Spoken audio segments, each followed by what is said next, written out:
After the stress of the holiday season and the winter months, many struggling couples make the decision to file for divorce. And while this process is never easy, there are a few things you can do to avoid unnecessary complications for you and your family. And divorce attorney Kathryn Dickerson is here to explain. Hello to you. Thanks for coming on to LTL. Thanks for having me. How expensive is a divorce? Because we hear often that it can be financially devastating. It depends on how you handle it. Just like anything else, if you handle it intelligently, calmly, unemotionally, it can be relatively inexpensive and relatively easy despite the emotional drama. All right. It's $20,000. Is that the typical figure that's thrown out at least for a divorce in 2015? Well, it varies depending on whether you have children and how extensive your property is. There are plenty of stories where people sit down with a bottle of wine and a notepad and they divide things up between themselves, take it to an attorney to work out the details to make it happen.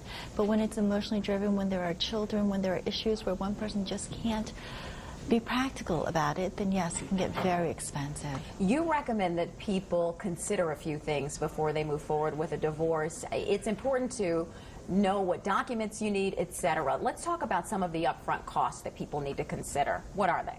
Education. You need to educate yourself about what your finances are. In every marriage, we divide things up. One person takes out the trash, the other person buys the groceries. Well, generally, there's one person who does most of the economic planning. They know where the bank accounts are. They know how to get copies of various statements. The other person needs to do all of that, too. So they need to go review the bank account statements, review the mortgage statements, review all of the documents that educate themselves about what their estate is. How important are taxes in all of this?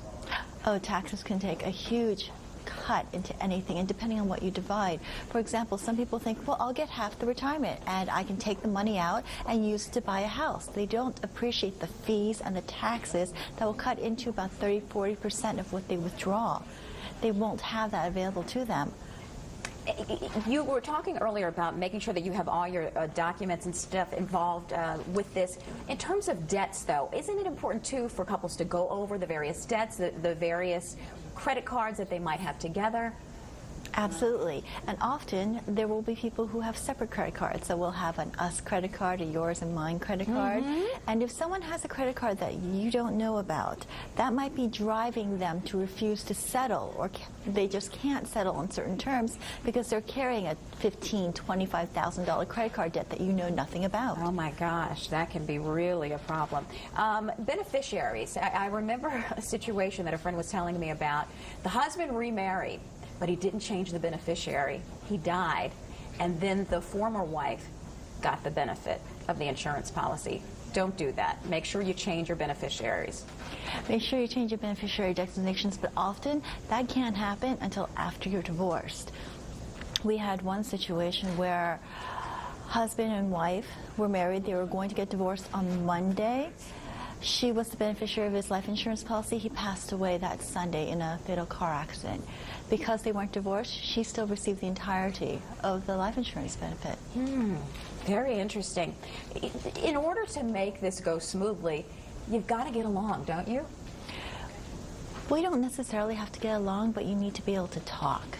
Okay. It's like in any office, for example, where you're not best friends with everybody, but you have a functioning, working relationship with them. It'll make it less expensive, won't it? It'll make it insanely less expensive, yes.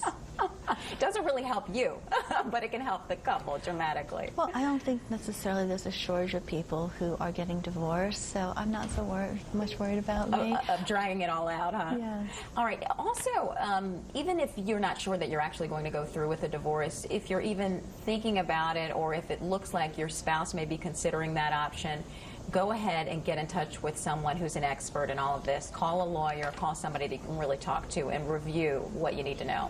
Absolutely. It takes thousands and thousands of dollars to fix if you start off on the wrong foot. And most Is that attorneys, right? oh, absolutely. Most attorneys will consult with you so that you know the decisions you're making, the repercussions of those decisions. For example, if you find out that your spouse is having an affair and you choose to stay with them, there are repercussions. There are legal as well as financial repercussions to that decision.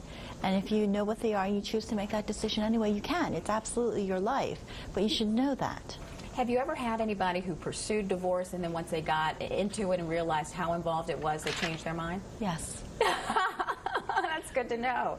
All right, let's talk about a prenup, because if you don't, to avoid much of this and make it much simpler, you can always do a prenup when you get married. You can always do a prenup when you get married, and it helps. It's like premarital counseling. It forces you to talk about your finances, about your expectations, about how you plan your financial future, whether you're a saver or a spender, that sort of thing. It's not necessarily a precursor to a divorce, but it helps have that conversation. And this day and age, there are children in their 20s and 30s who are now inheriting from their parents and grandparents. So it's their parents who want them to get the prenup, or people who are career people who are marrying later in life and they've built up an estate and they don't want to necessarily put that all in jeopardy. All right, Kathryn Dickerson, we thank you very much for your advice. And coming up...